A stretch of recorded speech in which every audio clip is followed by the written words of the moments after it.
On the 4th of January 1915, the founding fathers of Courtenay, names we now recognise as street names like McPhee and Urquhart, Piercy, Duncan, Pidcock, established the city of Courtenay. Urquhart and McPhee were the founding fathers.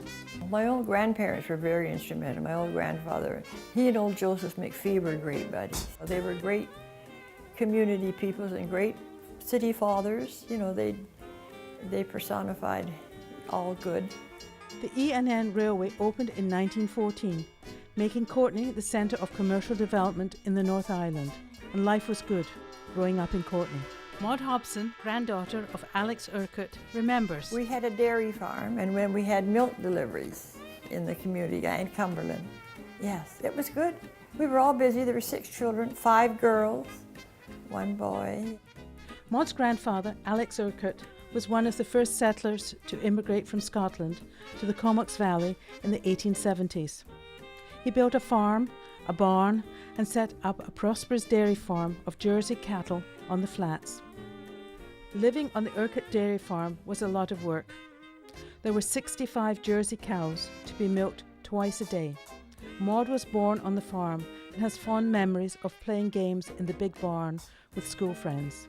And there were 6 children, and you always had friends. Kids always wanted to come play in the haymow, you know.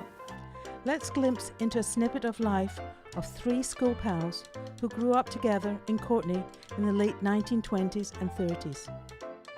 Maud would walk to elementary school about a mile, across the fields, along the dike to the slough, to what was then called Lewistown.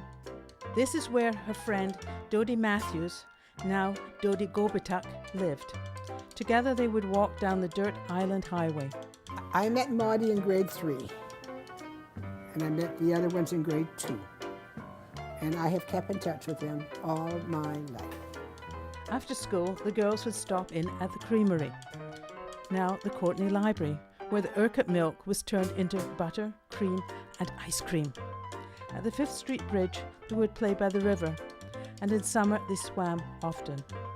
We finished school, we still walked down through the farmers' fields and still went swimming almost every day in the summer.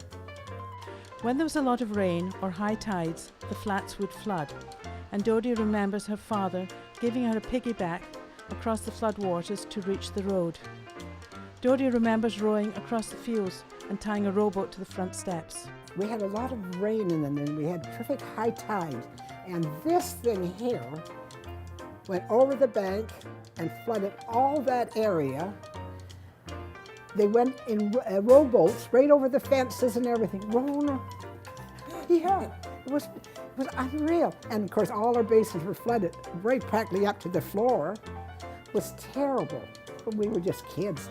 And I can still remember my mother saying, "Bob, here it comes." And she said, "See this? Just come over the road and into the basement." The city of Courtenay is celebrating 100 years in 2015. In the Comox Valley, this is Kate Brown.